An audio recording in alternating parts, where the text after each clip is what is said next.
like, we as a planning commission are all, yeah, I don't know if it's necessarily because the chair needs to do it, but if that's how it needs to be said, that's okay. I'm ready to have in-person meetings. Crickets. I missed them too, but I know we're doing it for a good reason, so. Okay, it is 6:01, so you can start whenever you'd like, Marion. All right, let's call to order this staff review meeting for our planning commission for February 4th, 2021. Present, let's see, we have, I don't know if I see everyone. Jake Pearson, Sue Wilson, Travis Ney, Ned Hacker, Lisa Malkevich, and I'm Marion Patterson. And then from staff, we have Zach Smallwood and Susan Nixon. And oh, I see Jeremy Lowry's here as well. So we'll just begin with our conditional use permit, number 4, item number 4. Okay. That's right, because we don't have minutes. So sorry. Yeah, sorry, there were no minutes this week. No minutes, but there were findings, if anybody had any questions about those or if they were good. Did anyone have any questions about they looked good? Okay. Okay, so the first one, the Wynwood subdivision, temporary conditional use for an extension. They're requesting another 6-month extension. Susan, can I ask one question real quick? Yes. Sorry. I guess my only questions about the findings are, Sue, are you prepared? Excellent. Okay. Then my question's been answered. Thanks. Cool. So they have requested an additional 6-month extension. They've already had 2 years. Our code does allow them to come back. The Planning Commission granted them a 1-year extension. Originally, staff has given them another extension. And if they wanted any more, it requires coming back to the Planning Commission one more time. So Jacob Alsted will be present. He will present his case, but I believe it's the extenuating circumstances are due to the COVID, and the property actually had a lot of contaminated soils, specifically on the south end of the property. So it took them quite a while to get all that resolved. And so they're probably maybe a little behind schedule, but the parking lot is really important for that project. It keeps all the vehicles, most of the vehicles, off the street and into the parking lot. So that was just quick and easy. Any questions on that one?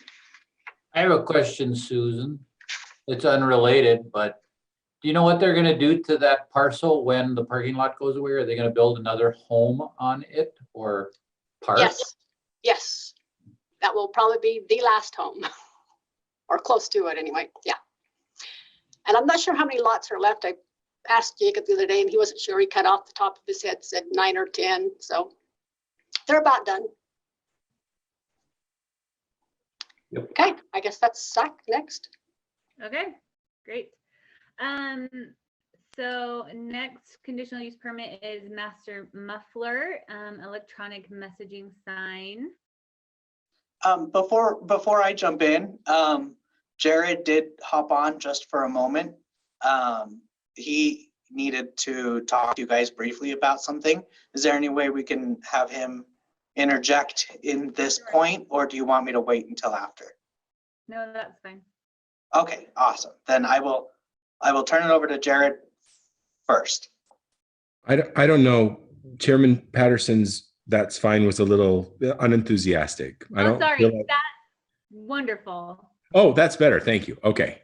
So I just wanted to take just a second and let you all know on Tuesday night, I don't know if you heard or not, and I didn't want you to hear secondhand if I could help it. So Tuesday night at the city council meeting, the council did vote to approve what's called a temporary land use restriction.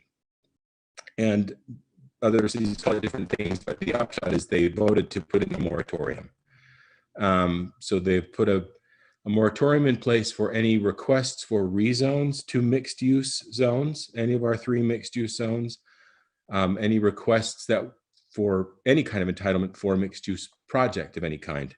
as well in the mixed use zones. So the moratorium means that we won't be accepting applications for any of those things for 6 months. They're allowed to do that for 6 months, and that's after that time it goes back to normal. So during that 6 months, they've asked us to start looking at options to further refine mixed use zoning so it will work better for the outlying areas of the city, the places where they've received applications for it, where you've all seen applications for it, and to make sure that we've addressed the different concerns that they have for mixed use zoning as well. So we'll be talking about that a lot. We'll be talking about mixed use zones a lot over the next 6 months. We just won't be talking about any specific projects in the mixed use zone. We do have a couple that were already entitled, and the moratorium doesn't preclude those from moving forward. It just precludes any new applications. So you will be seeing 1 or 2 mixed use projects potentially come forward to you to be reviewed during that 6 months. But other than that, no new ones will be brought in. So I didn't know if any of you had heard that news the other night. It happened pretty quickly. We weren't expecting it. The week before the Tuesday meeting, it came up, and before we knew it, it was Tuesday night and they were reviewing and approving. So we couldn't really have given any fair warning on it. It just kind of happened fast. So any questions that you have about that for me, what the moratorium would mean? I think that's pretty much it. We just won't take any new apps right now. Is this primarily so they can review the high density housing rules? Is that? Well, yes and no. I mean, that's a big part of it. That's a big concern that they have. The areas of the city that were not already. So let me use that as a jumping off point for a quick example. Right downtown, where we have the MCCD zone, that city center district zone, the city put that in place years ago, and they did a master plan, utility plan update to make sure that they had enough capacity to handle higher density housing in that larger area. And they were fine with that. But now people are asking for mixed use zones and projects in other parts of the city where we didn't anticipate them being necessarily back then. Up on 900 East, along State Street, in older shopping districts on State Street, they want to introduce housing components. And housing puts a different kind of a strain on utility infrastructure, and they weren't necessarily planned for that. We've started to look at it, but the council wants this moratorium in place while we really pin down what our public facilities can handle, what kinds of densities they can handle, what upgrades we need to make to handle greater densities if we're going to implement mixed uses in those areas. And that has to do with the residential part, yeah. But there are other issues too, not just the residential, but the traffic that results from it and the parking needs that it generates, et cetera. They want to make sure that we're tailored more in our mixed use zones. Is it possible to have multiple mixed use zones? Okay. Yes. Yeah, we only have the 3 different zones right now. South Jordan, by comparison, has 14 or 15 different mixed use zones. They're highly specific. I'd want to kill myself if I had to administer 14 different mixed use zones, but we'll see where we end up. We really just want to take the 6 months with an open mind and kind of a clean slate and really look at what we want to do. And you guys will be a big part of that, moving it forward to council. Tight time frame, 6 months seems like a long time, but it'll be over before you know it. And so we started already trying to figure out what to do to start answering those questions. So as you guys have questions or input about it, feel free to let us know. Melinda, Susan, Zach, and I were all ready to talk about it anytime, any comments you have. So, Jared, I know you said that the properties like RC Willie and the point there at Barnes and Nobles and all, they went through prior to this, but how will this affect them? Well, so right now, the way it stands, there were 3 applications to apply mixed use zones where there had only been commercial zones before. The point at 53rd was on the same agenda actually as the night that they approved the moratorium. It was reviewed just slightly before that. They actually continued that review until March. I forget the date, the second meeting in March. They want us to gather a little information about the impacts for infrastructure and bring it back to them again. And then the other 2 have also they postponed on their own after a review at committee of the whole, the RC Willie site and the Sports Mall site.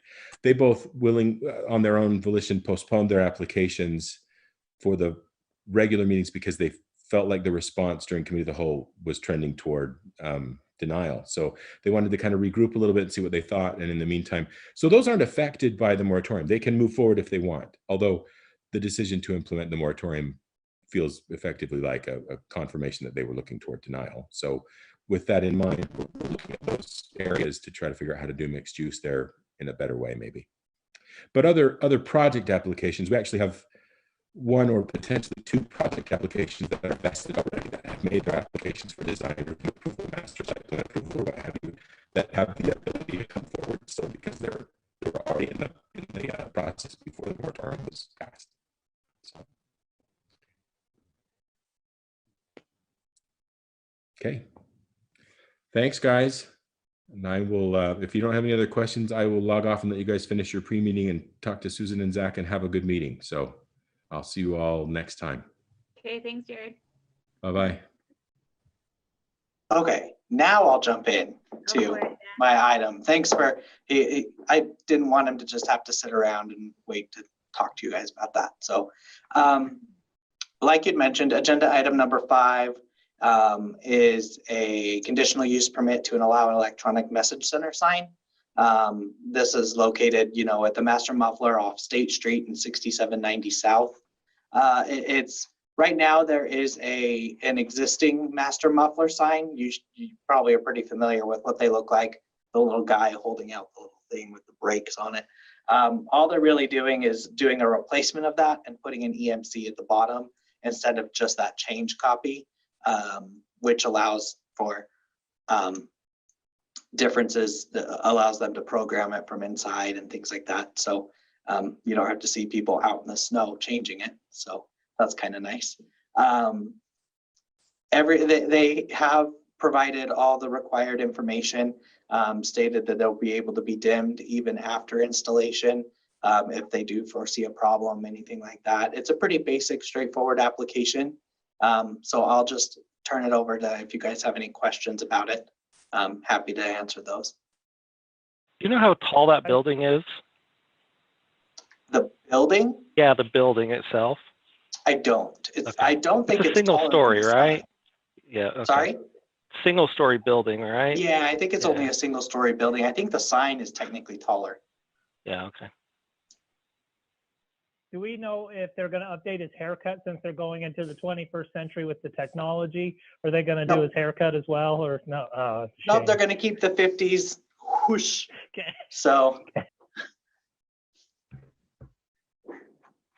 I hear it's coming back. It always comes back. Just keep it long enough. everything always comes back. Jake, I hate to break it to you. It's not coming back for you, and it's not coming back for me. Hey, you don't know what the future holds. Hey, great, thank you, Zach. Did anyone have any other questions about that? I did. Yes. So the rule is that do you have a well, you'll have a picture in the meeting. The rule is that the sign can't be any more than, it can't be any closer than 2 feet. Is that right? From the property line, yes. So in the statement, it says it's 12 feet from one property line.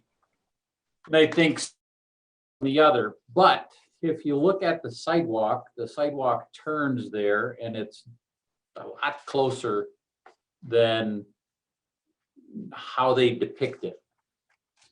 So my question is it really 2 feet from the sidewalk? Versus where is the property line? The property line doesn't go all the way out into the sidewalk. It doesn't, but It's a give lot me easier to one. see if it's depicted. Anyway, it probably meets it, but it's Yeah, little and I'll throw it on I there. anticipate that even then it does meet it, but I measured it at the same place that they did their measurements. So you measured it from the corner of the sign to the edge of the sidewalk? Yeah, and it's, so as I measure it at this moment, it's about 4 feet off from that turned sidewalk. Okay. All right. So it would still be. All right. Anyway, all right, good. Thank you. Yeah.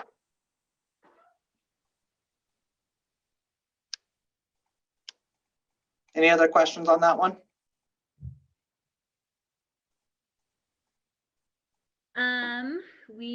Let's go to agenda item number 6, an accessory dwelling unit for Joshua and Tiffany did you say it's Sato? Sato. Sato, okay. Yeah. This one is also me. This is an accessory dwelling unit application. You'll remember just a couple months ago, we approved one 2 doors down. And that went pretty quick. When one of the neighbors got notice of this accessory dwelling, of the previous accessory dwelling unit, he stated, well, there's a bazillion other ones that are doing the exact same thing. And so the next day we got a code complaint.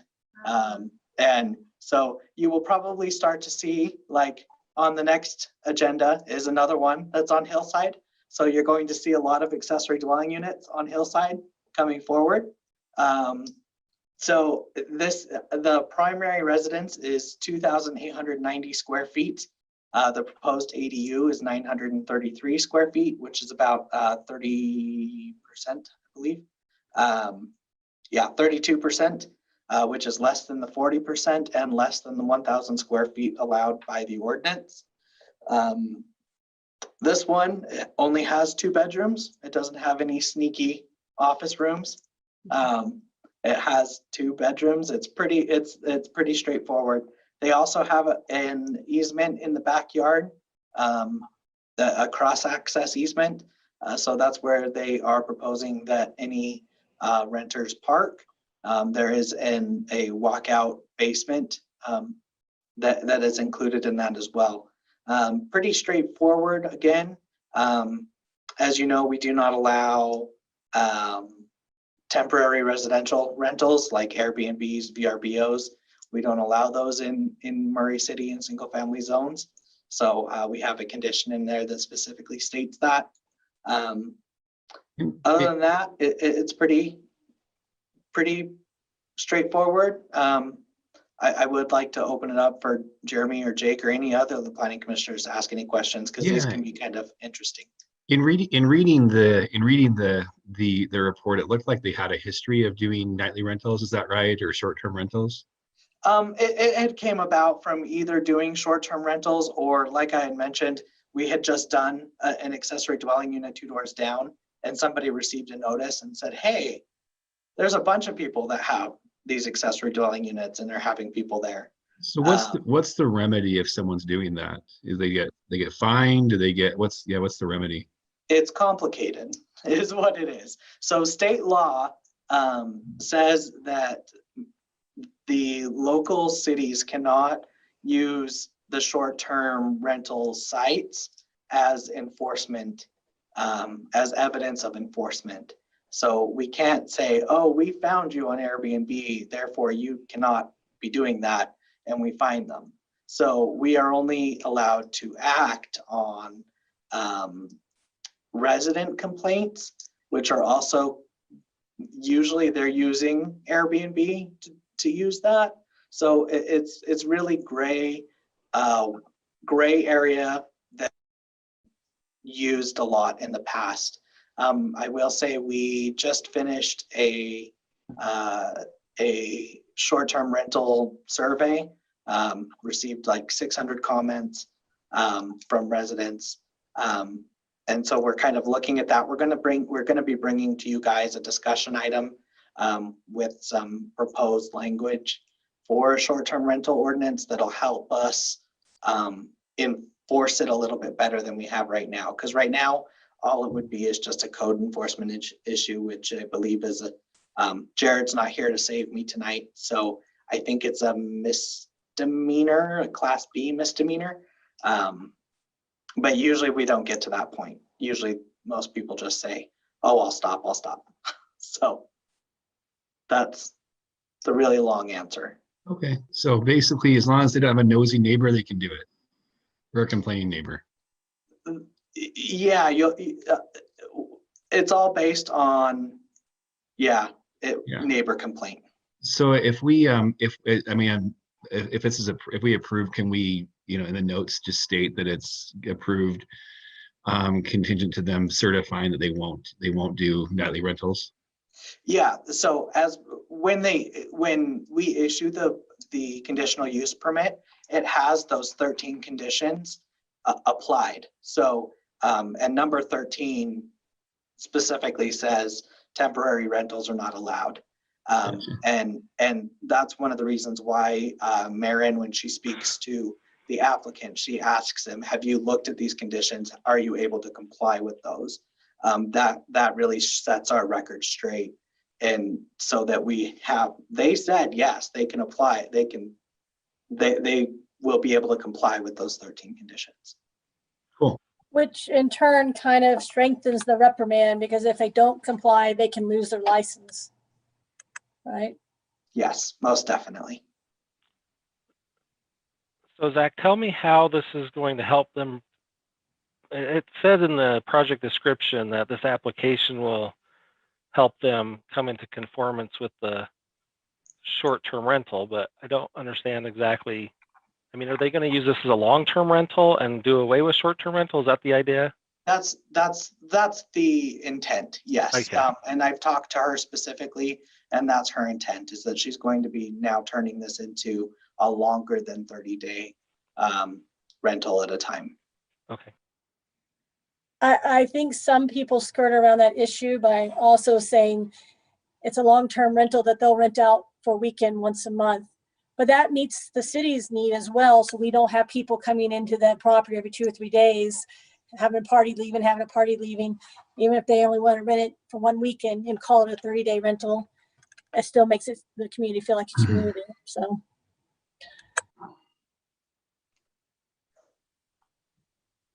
Yeah, definitely a complicated issue. Are there any other questions about this item? I would just say that this is similar to another one we looked at several weeks ago that has just happens to have a storage room in the middle of this living area, which seems a little strange, problematic for I think we've owner seen storing things at the back of an apartment. And we've seen these a few times where they do have storage rooms. We've taken them at their word. Even if I would have included that as part of the calculation, I believe they still would have met the 1,000 square foot as well. No, they'd have been just a smidge over. But either way, they've stated that that's not what that's used for. It's for the homeowner. Hopefully when they get inspected, they see that only 2 rooms have carpet and finished floorboard and paint, and the storage room is still a cement floor, right? Hopefully you can tell that it's a storage room that they're not going to rent. Then there aren't any closets in here, so I don't know how they're going to rent long term. I guess you could put things in a box or hang things on a rack, but. Okay. If there's not any further questions, we can move on to our subdivision review. Item number 7, Cushing Woods lot consolidation. Thanks. This will be my item. The applicant has proposed to combine lots 4 and 5. He's owned both. He built the home on lot 4 and has just left lot 5 vacant. This property is also there's an HOA that deals with this subdivision. The subdivision also was approved back in the day when we allowed private roads, which are no longer allowed, which, as you see in one of the conditions, the last condition, if he decides to consolidate these and goes through the process, he will not be able to re-subdivide the property in the future. So by consolidating the lots, which is allowed under our state law and city code both. He's not necessarily required to do a plat, but he does need to do a consolidation and record the deeds following if he does get approved. There will remain on lot, which the new lot will be lot 4A. There's a large easement, a sanitary sewer easement that goes through the middle of the property, and then a floodplain at the very north end of the property. This property did get two variances requests for the front yard setback when it was approved, and that was due to this easement. So lot 4 and 5 have a 20-foot front setback rather than the typical 25-foot setback. This also came to us. It's been a code enforcement issue, and the applicant's been working with us for a few months, trying to weigh out his options and decide what really is the best thing for him to do. So he has finally made a decision to combine them. And there was another easement that runs from north to south in between lot 4 and 5. He is not proposing to vacate those as of now, so that easement will remain. And if he does choose to add on to this home or add an accessory dwelling, or an accessory dwelling, if he decides to do that too, or an accessory structure, he would need a license to encroach over that easement. And our engineering department has indicated that they probably would approve a license to encroach, or he would have to vacate the easement by way of recording a plat in that process. Let's see. There are, the property does need to be brought in compliance if it is approved, such as landscaping. There is no landscaping on the vacant lot, and existing sign would need to be reduced in height to meet the current sign fence regulations.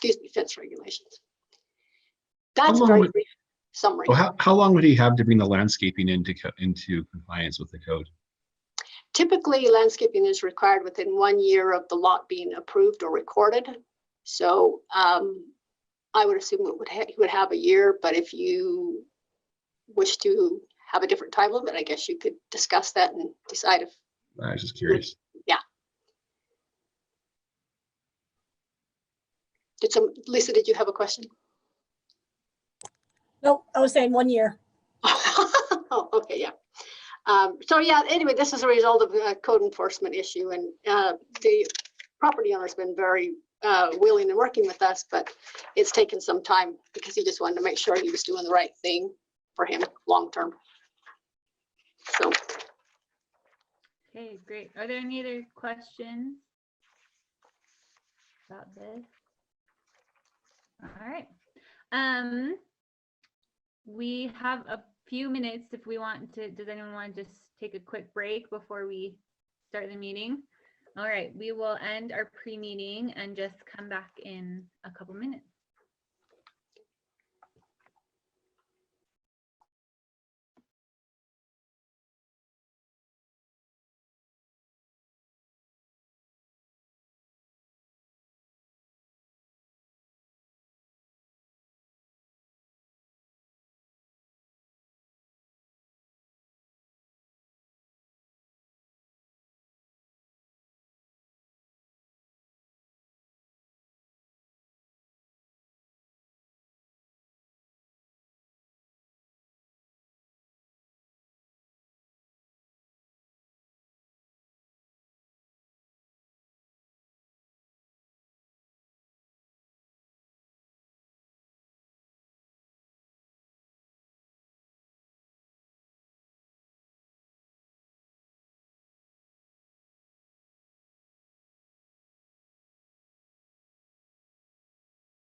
I will call to order this meeting of the Murray City Planning Commission for Thursday, February 4th, 2021.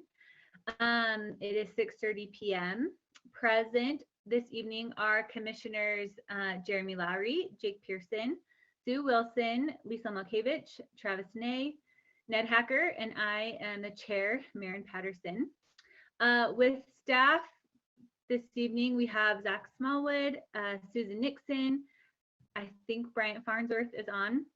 And as the chair of the Murray City Planning Commission, I, Maren Patterson, have determined that due to infectious disease, COVID-19 novel coronavirus, holding an in-person meeting with an anchor location presents a substantial risk to the health and safety of those in attendance. Under these circumstances, Utah Code 52-4-2074 allows for electronic meetings to be held without an anchor location, so long as the public had an opportunity to view the meeting and submit public comments. We are holding tonight's meeting, Planning Commission meeting, via video conference, and the meeting is being live streamed at www.murraycitylive.com. If you have a public comment to submit to the Planning Commission, please do so via email at planningcommission@murray.utah.gov. So we will start with the agenda this evening. Agenda item number 1 is approval of minutes, and we did not have minutes from our last meeting in this packet, so we will approve those at our next meeting. Agenda item number 2 is conflict of interest. And I'm sorry we didn't review this in our pre-meeting, but do any commissioners have a conflict of interest with any of the agenda items this evening? No. No. No.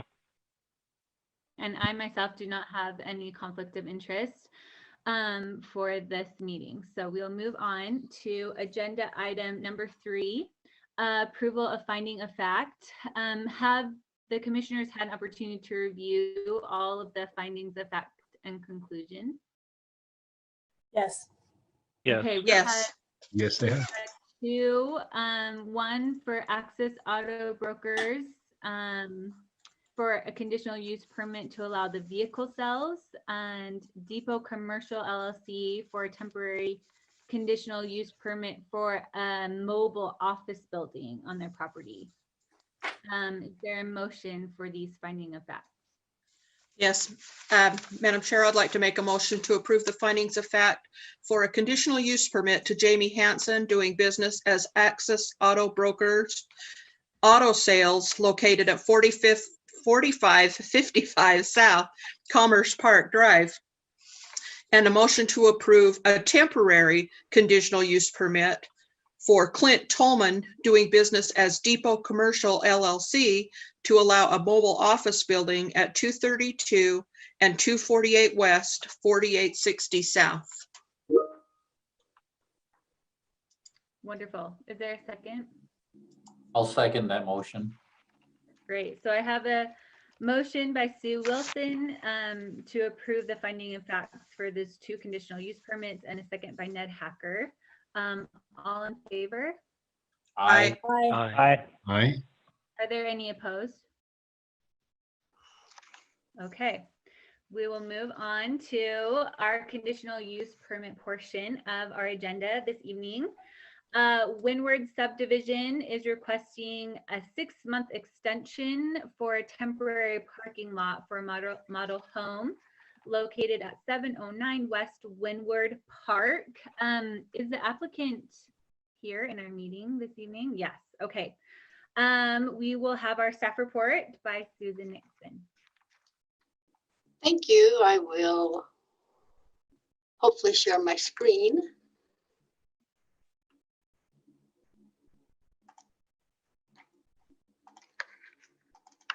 Yeah, you can. I'm sorry, that was my fault. All right, see, are you seeing that? There we go. Okay, you can see that, correct? No, it's not shared.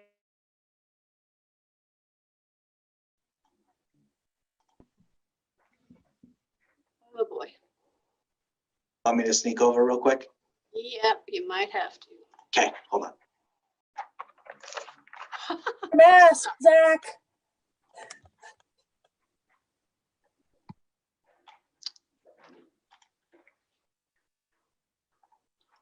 Share. Double click it. Oh, wait, yeah. Oh. Okay. Now we're good. Click There you go. Ta-da! Okay, so sorry. Got to double click. Okay, we got it. Okay, so this is for Woodwood subdivision. Garbett Homes developed the project a couple of years ago. Planning Commission approved a temporary parking lot, which is shown on this map down in the corner of 7th West and entering into the subdivision. This is not an accurate, up-to-date aerial of the property. Obviously, it's been developed into a subdivision, but gives you the proximity of where the parking lot is. So the Planning Commission approved a temporary conditional use for a paved parking lot in February of 2019, and it was good for 1 year. Our code allows an extension to be allowed for another 18 months potentially, 6 months at a time, and those can be approved by staff. We did approve the extensions, and those extensions will expire on February 21st of this year. The property is zoned R16, just south of Winchester Mobile Home Park. These are a couple of pictures of the actual parking lot. As you enter the subdivision, this is on the south side of the street. When I was there the other day, I actually was really thrilled to see this parking lot being utilized as much as it is. It does help prevent parking on the street, and is actually a great asset to this project. But they are asking for another 6-month extension, and potentially they could do up to another 12 months total, which would be the last and the final that they could get. The granting of the extension, as per our code, Title 17.56.100, does indicate that where there's a hardship or unusual circumstances, the Planning Commission may extend the temporary permit for 1 more year, and the extensions to be granted in 2 separate 6-month increments. This property, some of you may remember when it got approved, there was some contamination on the property on the south side, and I believe and Jacob can expound on this, but I believe the hardship associated with this is it took longer to clean up the property to get it going. And there are 126, I believe, lots total. And also because of COVID, that has had an effect on it, like all of us have. So, but if different, Jacob, let me know. That's kind of my observation. So based on that, staff is recommending that the Planning Commission approve a 6-month time extension, subject to the conditions outlined below. And if so, this temporary approval would expire on August 21 of this year. They are eligible for 1 more extension. If the Planning Commission wants to consider just granting 2 6-month extensions, that's also an option, but that is up to you total. So that is the presentation, and I'm happy to answer any questions.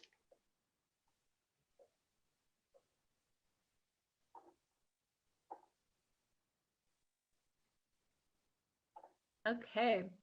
I think it looks good. Great. So the applicant, Zach, do you need him to raise his hand? I think he is here, so. I'm here. Jacob's here. Oh, perfect. Have you had an opportunity to read over these conditions of approval? Yes. Great. And are you able to comply? Yes, ma'am. Wonderful. Is there any additional information that you would like to give us about this request? Susan's presentation was sufficient. All I would add is that I think 6 months is satisfactory. We won't need 2 6-month extensions, just 1 should be fine. We're getting near the end out there as far as sales related, and I want our guys to start this house no later than August 21st. So if you give us that deadline, then we have extra motivation to start it. Okay, that's good feedback. Yes, thank you so much. Meeting for public comment regarding this item.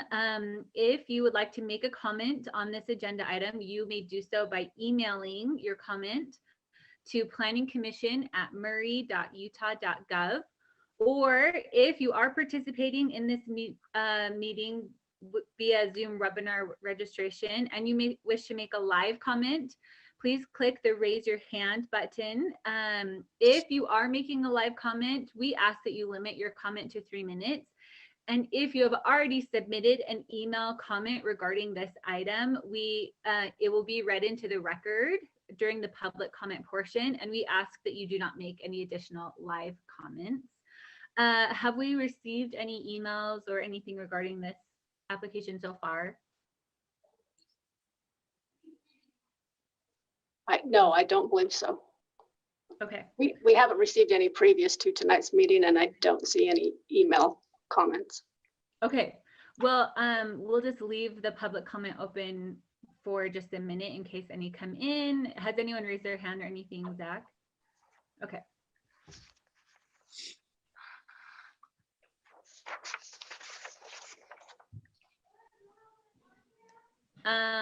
Okay, what do you think? Do you think that's It is up to, it is completely up to you how long you would like to leave it open. I think we're good. We didn't even receive a single phone call on this. Yeah, we haven't heard anything. Yeah. Okay. I don't want to cut it short, but I think that maybe we can close the public comment period. Is there any discussion among the commissioners about this item? Any questions for the applicant or further? Okay. Then if not, I will entertain a motion. I'll make a motion. Madam Chair? No, go ahead. Go ahead.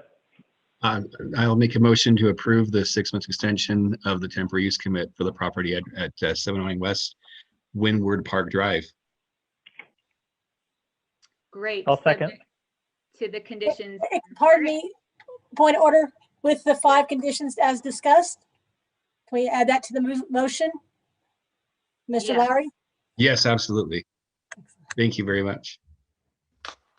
Okay, I have a motion by Commissioner Lowry to approve the 6-month time extension of the temporary conditional use permit for a parking lot at the property address 709 West Windward Park Drive, subject to the 5 conditions in the report, and a second by Travis Ney.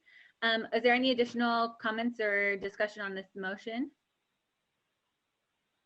Okay, we can take a vote. Okay, Commissioner Lowry, I approve. Commissioner Ney, Yes. Commissioner Milkovich, Yes. Commissioner Wilson, Yes. Commissioner Pearson, Yes. Commissioner Hacker, Yes. and Chair Patterson. Yes. Okay, wonderful. Your motion, your extension is granted.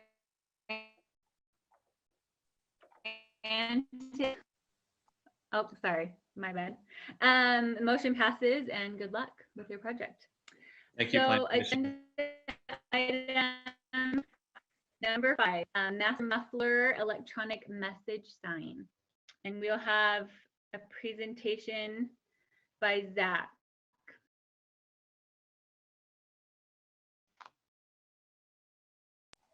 You will in just a moment. Let's see.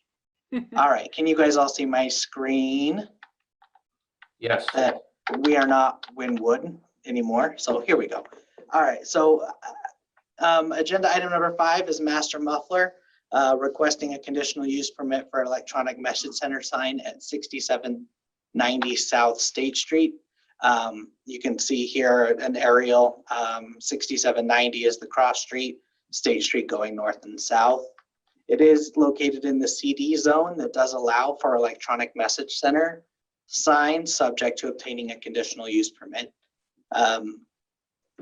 You can see here, this image was also in your packet. It's not changing that much. So Mr. Master Muffler here is instead gonna get rid of that pipe or whatever that he's going to beat somebody with, and instead exchange it for a tire. And also this change, what in the sign industry they call a change copy. So that's individual letters being, I don't know how they stick up there. I think it's magic. In for a LED sign, it does conform with all of the standards that we have in our zoning ordinance.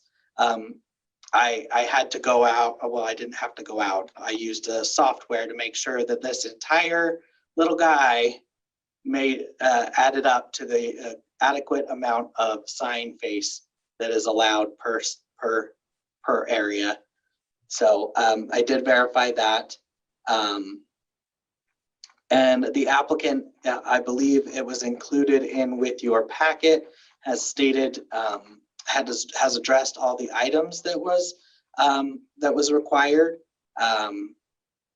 stating that it will not exceed the 0.3 foot candle brightness over ambient lighting. Any message on the EMC will remain lit no less than 2 seconds, and then operated.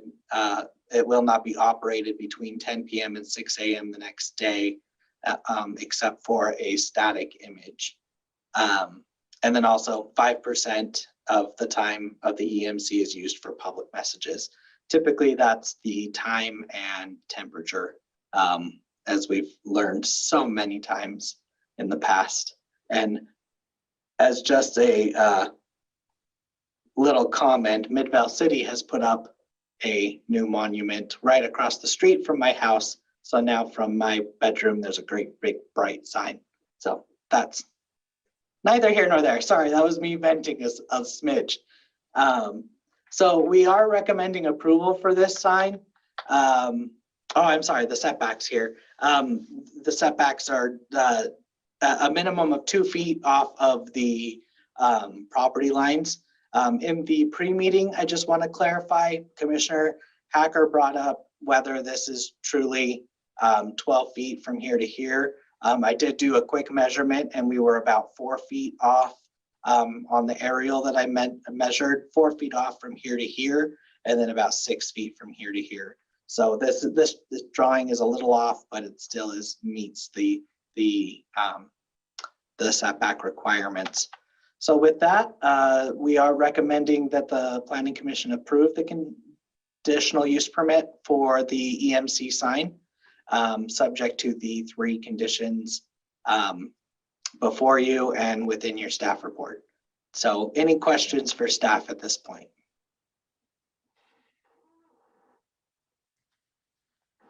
All right, do you guys want me to leave this up or do you want me to stop sharing so you all can see yourselves? I think maybe leave it for the applicant. Okay. Just to see. I mean, I know he got the conditions, but yes, the applicant, is he or they present? Yes, I believe he is. If the applicant could click the raise hand button, I can unmute you. There we go.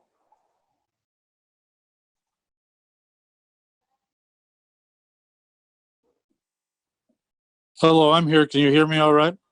Yes, we can. Would you Okay. please state your name and address for the record? Yeah, my name is William David Levitt. My business address is 1605 East Oxford Club Circle, Draper, Utah. Wonderful. And I'm the salesman on this project and a partner in the company. Okay, great. Thank you for being with us this evening. Have you had an opportunity to read the conditions of approval for this application? I have, yes. And great. Will you be able to comply with those? I will. They seem pretty straightforward. The 0.3 foot candles too, that we can supply a photometrics chart if you'd like to see one on that.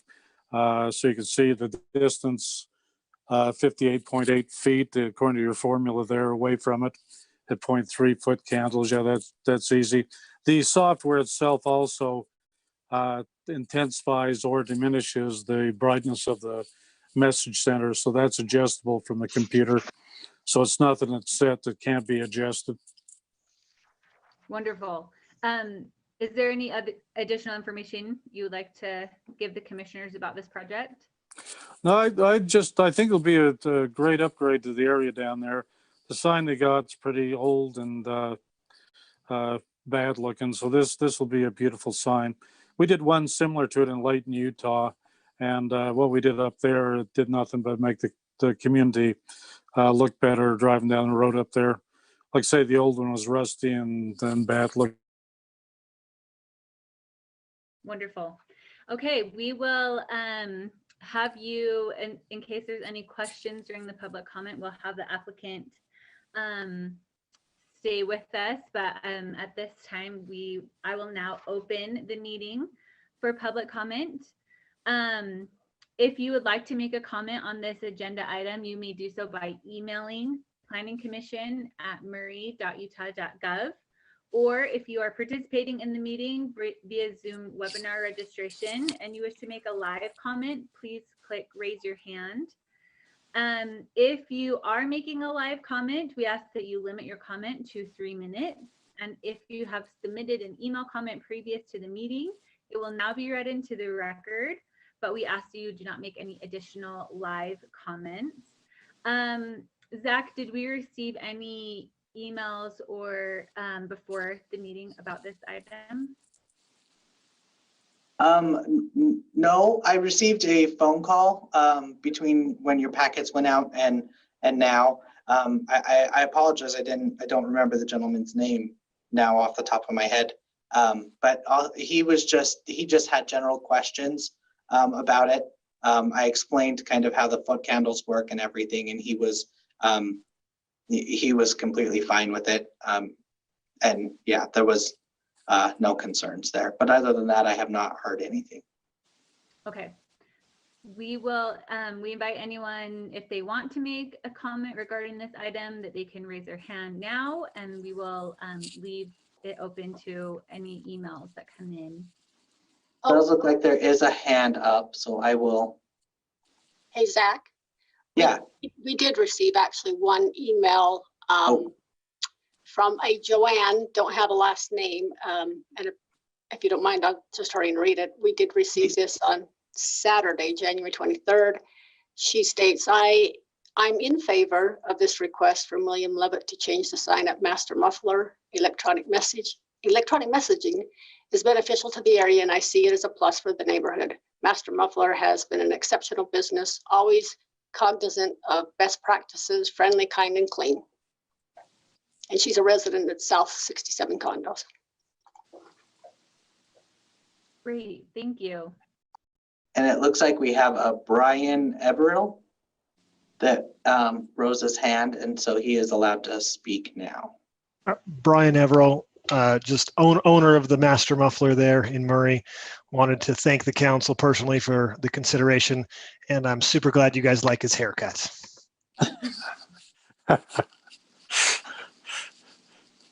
Wonderful, thank you for your comment. Are there any additional comments or emails? I have not seen any come in yet.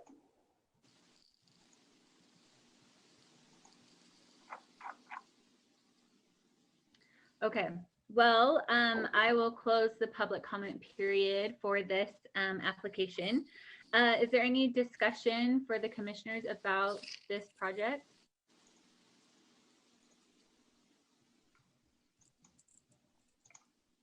Madam Chair, can I make a motion? Ned, were you about to ask a question? Okay, can I make a motion? Yes. Okay. I'd like to move that we approve a conditional use permit to allow the construction and operation of an electronic messaging center sign at the property address 6790 South State Street, subject to the 3 conditions as discussed. I will second that. Perfect. So I have a motion by Commissioner Malkovich to approve a conditional use permit to allow construction and operation of an electronic message center sign at the property 6790 South State Street, subject to the 3 conditions, and a second by Commissioner Lowry. Is there any additional discussion or on the motion? Okay, then we can take a vote. All right, Commissioner Milkovich, Yes. Commissioner Lowry, Yes. Commissioner Wilson, Yes. Commissioner Pearson, Yes. Commissioner Ney, Yes. Commissioner Hacker, Yes. and Chair Patterson. Yes. Motion approves, and good luck with your sign, and thank you for coming and being here tonight for this project. So we will item a conditional use permit for an accessory dwelling unit located at 39 East Hillside Drive. Are the applicants here tonight? Yes, great. Okay. We'll have our staff presentation. Great, thank you so much. Let me just get settled in here again. Okay, as you had mentioned, this is a conditional use permit for an accessory dwelling unit at the subject property 398 East Hillside Drive. So you can see in the aerial, just on the corner of Hillside, and I don't know why I said that because I don't remember what the name of the street is. So it's Hillside right here. So I apologize for that. And it is in the R18 zone, which does allow for accessory dwelling units subject to obtaining a conditional use permit approval from the Planning Commission. And so before you is, actually I'll go back to this one. This is a 0.4 acre site, so a little less than a half acre, with a 2,890 square foot primary residence, and proposing a 933 square foot accessory dwelling unit, which is approximately 32% of the primary dwelling, which does meet our code for it to be less than 40 and no larger than 1,000 square feet. We do ask that they provide an additional parking space for the accessory dwelling unit. And on this site plan, you can see here, they have provided a back driveway area that's served by, sorry, I'm gonna give you guys seizures from flipping through these too many times. But there is a cross access easement right here that allows access to the rear of these properties. They're proposing to park, you can see a car actually there, to park there for the entrance to the accessory dwelling unit.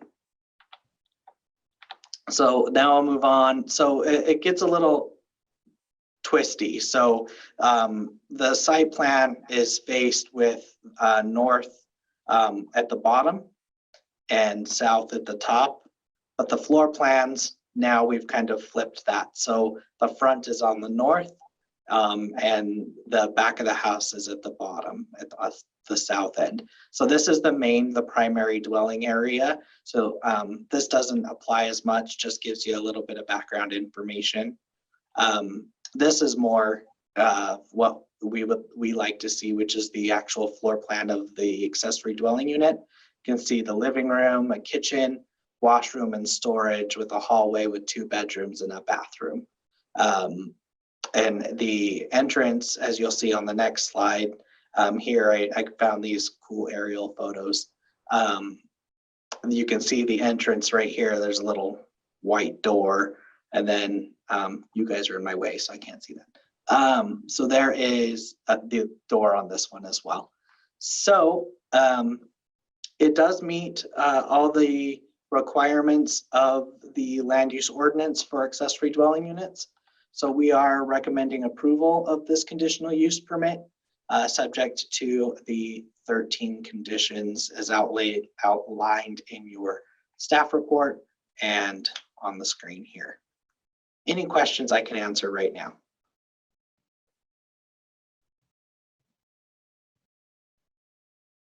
Okay. Great, thank you so much, Zach. Is the applicant, would they raise their hand?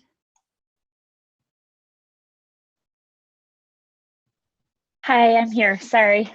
No, great, thank you for being with us. Would you state your name and address for the record? Yes, Tiffany Sato, 398 East Hillside Drive, Murray, Utah. Great. And have you had an opportunity to read over the conditions of approval? Yes, I have. And will you be able to comply with those? Yes. Wonderful. Is there any additional information that you would like to give the commission this evening? I don't believe so. I think you covered it all. Sorry for the site plans. I'm not very good at drawing those up myself. I did. No, no worries. They were. Thank you for submitting those. Okay. Does anyone have any questions for the applicant? All right. Well, we will open this meeting for public comment regarding this item. So if you would like to make a comment, you can email planningcommission@murray.utah.gov. Or if you are participating in this Zoom webinar, you can make a comment by clicking the raise hand button. And if you make a live comment, we ask that you limit it to 3 minutes. And if you have submitted an email previous to the meeting, we ask that you do not make a live comment tonight. Did we receive any emails about this item previous to the meeting, Zach? Not a word. Nothing? Nothing. Okay. Great. So we will leave this open if anyone wants to raise their hand and make a live comment or email in about this.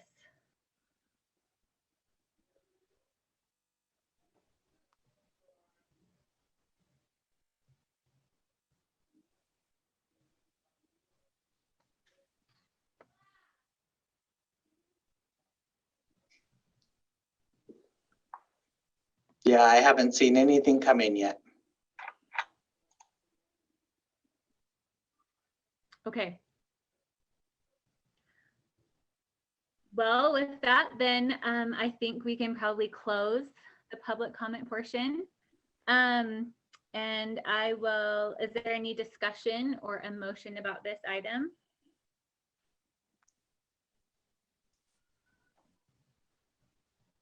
I'll make a motion that the Planning Commission approves a conditional use permit to allow the construction and or operation of an accessory dwelling unit at the property addressed 398 East Hillside Drive, subject to conditions 1 through 13. I'll second it. Great. I have a motion by Commissioner Wilson to approve a conditional use permit to allow the construction and or operation of an accessory dwelling unit at the property address 398 East Hillside Drive, subject to the 13 conditions, and a second by Commissioner Pearson. Is there any discussion on this motion? All right, then we will take a vote. Okay, Commissioner Wilson, Yes. Commissioner Pearson, Yes. Commissioner Lowry, Yes. Commissioner Milkevich, Yes. Commissioner Ney, Yes. Commissioner Hacker, Yes. and Chair Patterson. Yes. The motion passes. Congratulations and good luck with your accessory dwelling unit. Thank you. Thanks for being here. Okay, so our next agenda item is agenda item number 7, a subdivision review requesting a consolidation of lots 4 and 5. Is the applicant here? Maybe.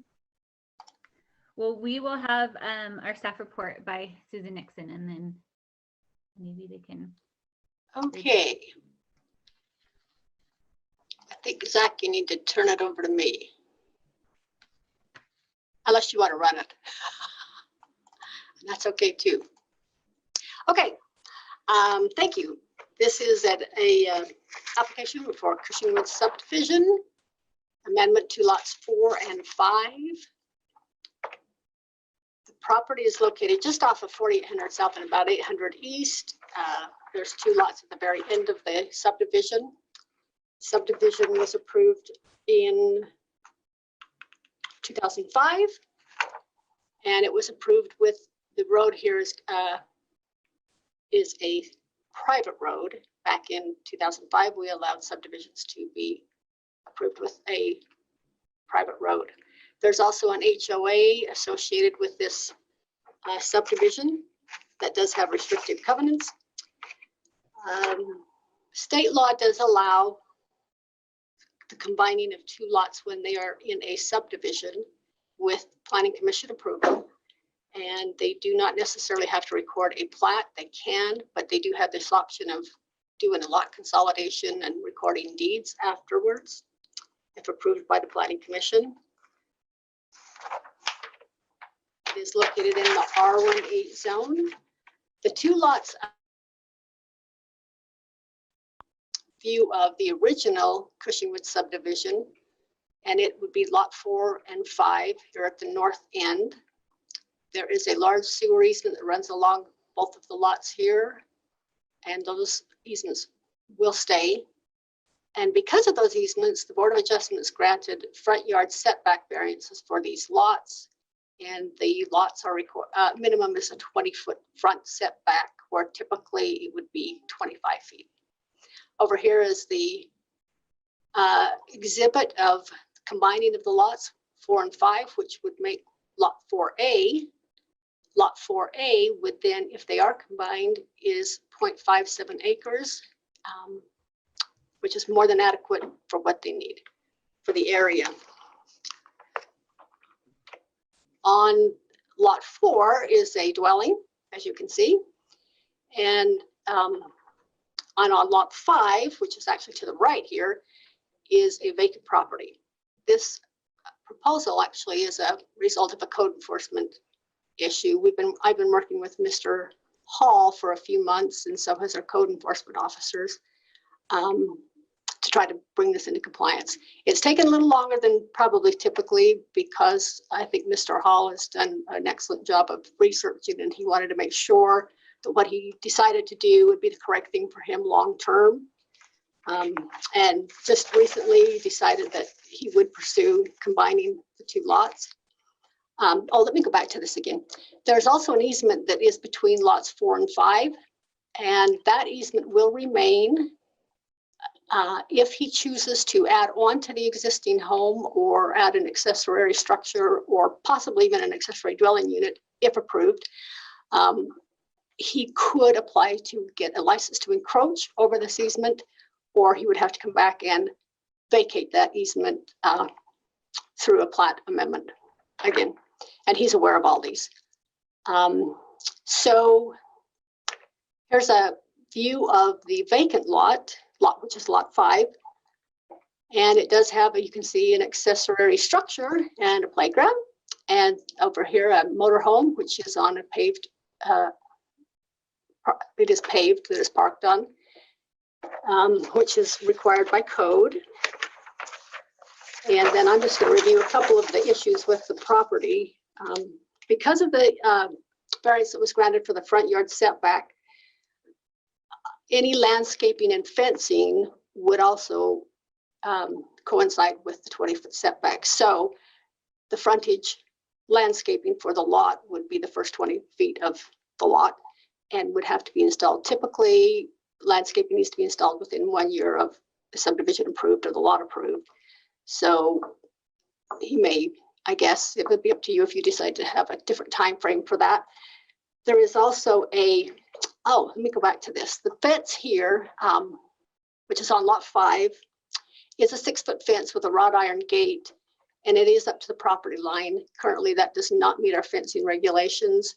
In the front setback, which is 20 feet, the maximum height for a solid fence is 3 feet.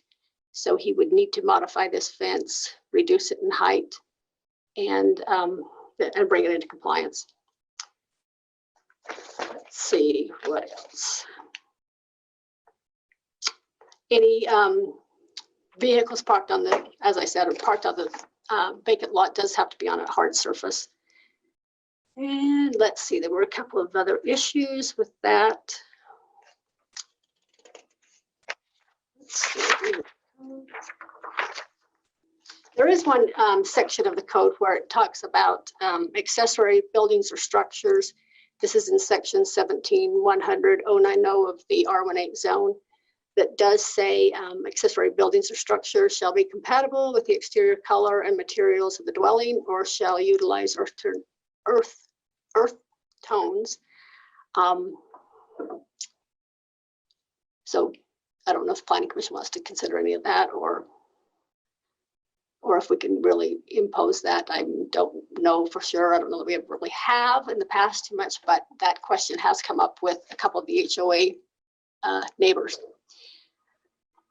So based on the review of this application, Mr. Hall is in agreement with the conditions as presented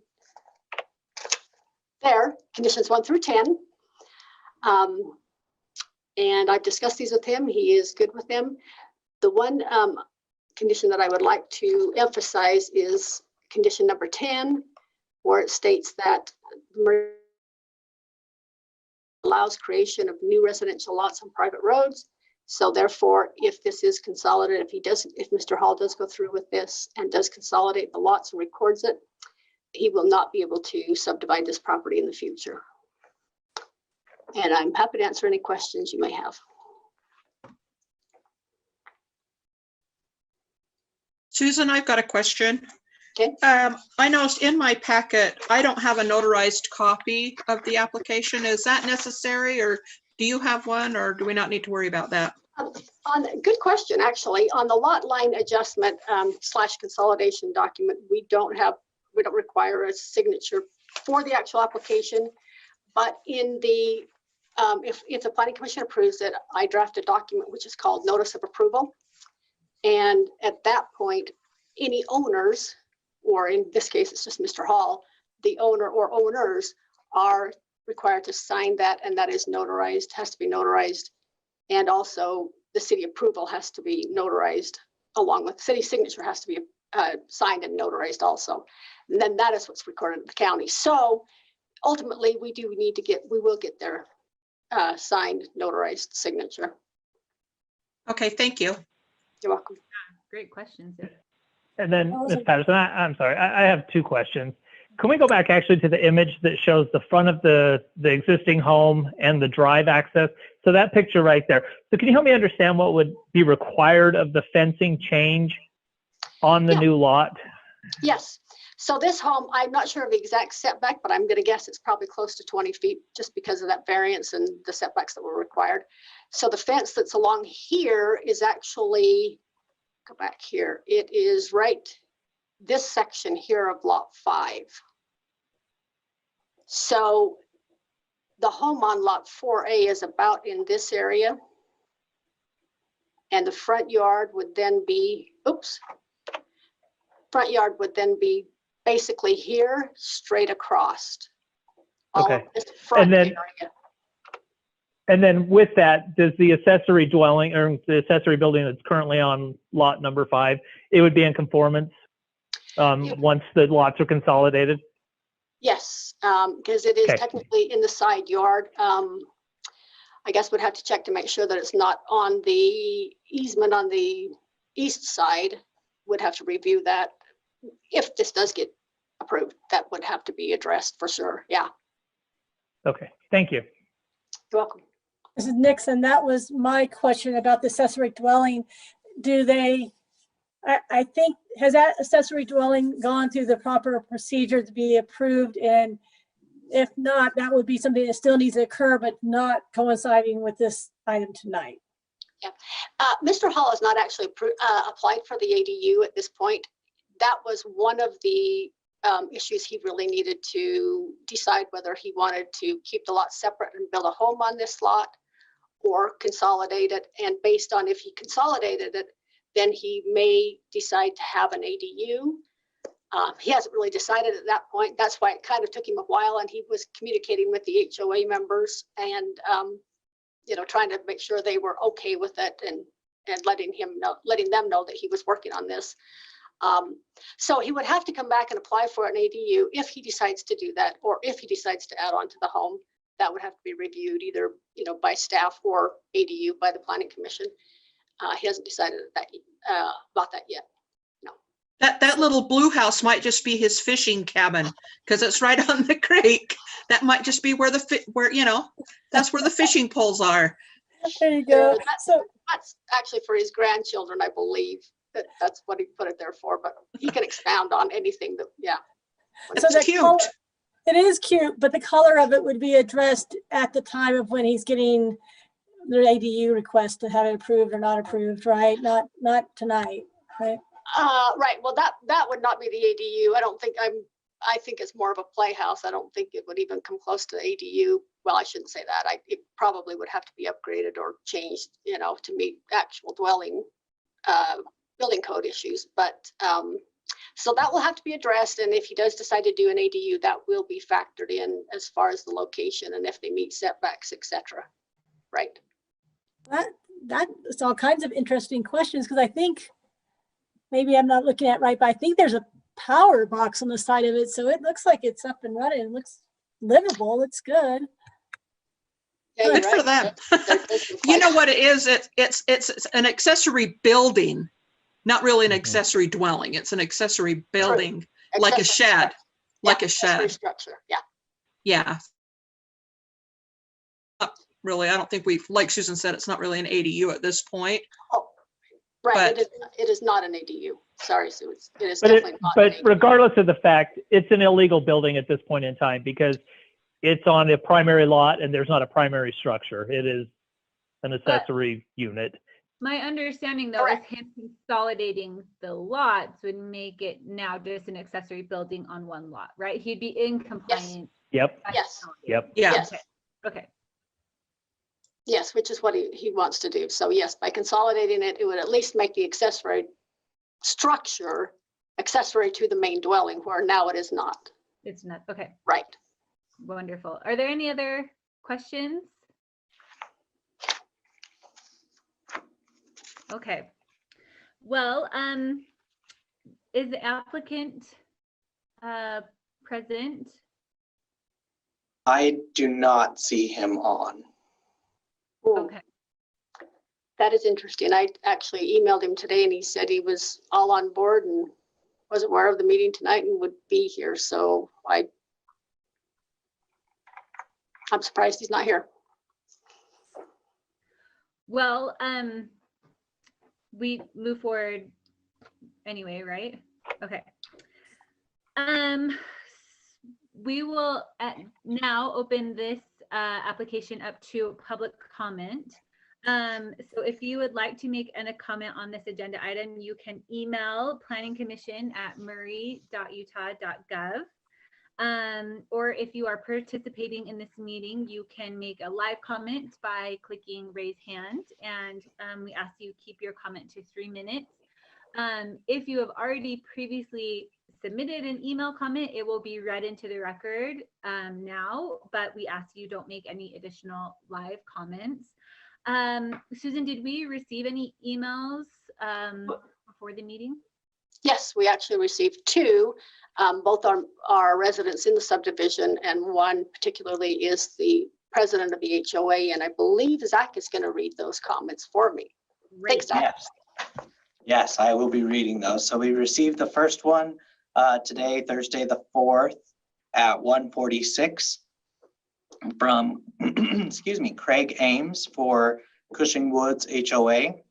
On behalf of Cushing Woods HOA, note the following. 1, the original CC&Rs for the HOA only allow single-family homes on the lots.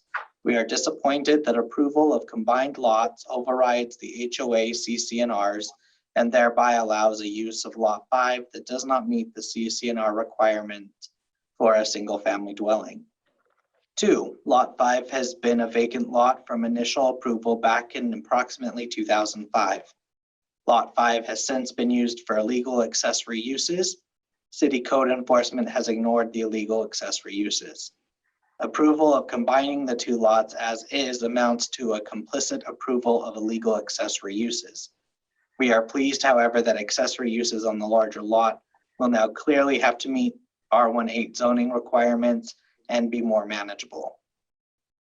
3, please clarify front yard setback lines, parking access and associated paving requirements, and landscape and time for completion to bring the lot into code and zoning compliance. Also address front yard fencing, location and height requirements, color compatibility for existing structures. 4, clarify requirements if allowed for a future accessory dwelling unit or a detached garage, etc. Thanks, Craig Ames. And then the second one is from a Stan Ball. We received this at 5:28 this evening. The only question I have is if you combine the lots, can he turn it into a junkyard with cars, motorhome that have never been moved or driven and is not registered for years?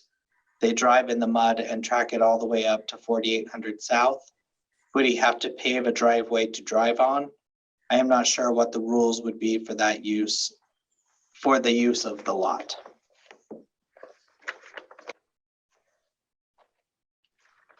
Great.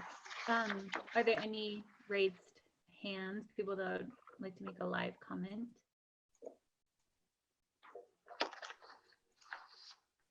I do not have any additional comments or anyone's hand up. Okay. Hello, the public comment period. Susan, I feel like some of those things we addressed in your presentation. Is there anything from those comments that you want to address? Well, I think we did cover some of them. By combining the lots, it does eliminate the issue of the accessory structures on a lot where there's not a main dwelling. So it would resolve that. And I think it went over the fencing, setbacks, and the front yard landscaping requirements. And I'm happy to expand on those if you have questions on it. As far as the drive accesses, a residential lot is allowed to have 2 drive accesses or 2 driveways, assuming that we would approve it and the engineering department would approve it also. They do have to be at least 35 feet minimum between the 2 driveways, drive approaches, and 12 feet wide, 30 feet maximum. So he could possibly have another driveway. We do not allow junkyards. So if it is a junkyard or junk vehicles, that is our code enforcement officers, and they are actually really on top of that. And they're aware of this property and just kind of waiting to see if planning commission approves the lot consolidation. And then that tells them where they need to start pursuing what issues at that point. And let's see, I think, is there anything else? Driveways, let me just explain this. The front yard may not be used for vehicle parking except on a paved driveway used for access to a garage or carport, or which provides access to the rear yard. So you can't have a driveway that just goes to nowhere, basically. So we would have to work with him on that if he chooses to have another driveway. Okay. Great. Thank Was you. there, did I cover all the concerns? I think so. Yeah, I think that was Matt, most of the questions.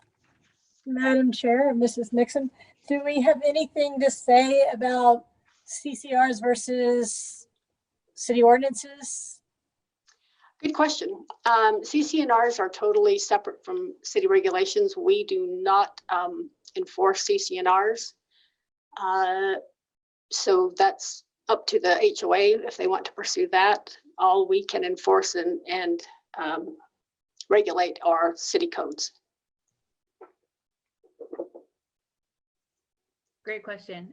Is there any other further discussion or questions about this item?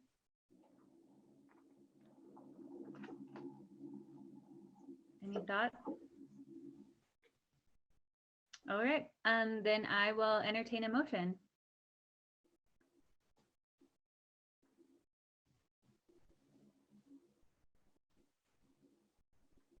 I'll make a motion, I guess, that the Planning Commission approve the Cushing Woods subdivision amendment for consolidation of lots 4 and 5 located at 4733 and 4737 South Hidden Woods Lane, subject to conditions 1 through 10, as we discussed.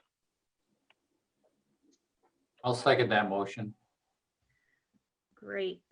I have a motion by Commissioner Pearson and a second by Commissioner Hacker to approve the Cushing Woods subdivision amendment for consolidations of lots 4 and 5 located at 4733 and 4737 South Hidden Woods Lane, subject to the 10 conditions. Is there any additional discussion on this motion? Okay, I will call for a vote. Commissioner Pearson, Yes. Commissioner Hacker, Yes. Commissioner Ney, Yes. Commissioner Milkevich, Yes. Commissioner Lowry, Yes. Commissioner Wilson, Yes. and Chair Patterson. Yes. So motion passes, and good luck to the applicant in consolidating his lots. Okay, is there any other business? Not much. We do have a big project coming up that might get some news. It's the Vine. It's right off of, it's where the old First Ward building was. So that is coming forward, should be on the next agenda. So I would anticipate, other than that, I think it's pretty light. You have another ADU. I know those are super controversial. But other than that, I don't think we have much. Jared kind of dropped the big one on you earlier today. So Yeah, Hey, that's I was going to comment. Some of you are probably wondering about training, since I sent out an email a while ago about that. So I asked Jared about that today, and we still are trying to figure out when. But due to this moratorium and the assignments we've been given to look at the mixed use zones again, the training will probably be delayed for a while, because yeah, that's a huge undertaking for us. But for the 2 new members, Jeremy and Jake, if you would like any training or information, feel free to contact our office, and we're happy to provide whatever you need and help you, whatever, to kind of get you up to speed. Even though you're doing a fabulous job, we are happy to help you in that. So anyway, Thank stay you. tuned. Hey, Susan. Yeah. Susan, are they still doing Land Use 101? The city, leagues, and county, are they still doing Land Use 101? You know, they do. I don't know when the next one is. I can check that and get back with you. I have not seen any emails about it recently, but I can certainly check that, because those are very helpful. Yeah, I think you went to one, didn't you? Yeah, so I've I been can to a check couple that. of them, yeah. Yeah, good idea. Good idea. yes, definitely. Okay. And then when we do have our training meeting, you guys are gonna like DoorDash dinner to our houses, right? So that we can have our, Hey, now that you get your big paychecks, yeah. the increase in cost. I'm just kidding. Just kidding. We can afford our own DoorDash. Is that what you're saying? Well, yes, but no. But yeah, well, we could check into the DoorDash for sure as an option. Yeah. I feel if Jared, more so than Susan, sorry, if Jared's involved in catering, it has to involve swig. Good point. Yeah, you're right. Ooh. Always. Okay. Well, thank you everyone for being here. Thank you for being part of this meeting tonight. If there is no additional business, I will entertain a motion to adjourn. With a time. 7:30 PM, and I'll make a motion to adjourn. Thank I you. will second the 7:30 PM motion. Okay, Right. meeting is adjourned. Thanks, you guys. Yeah, Excellent. everybody. Night. Night. Good weekend. Yes.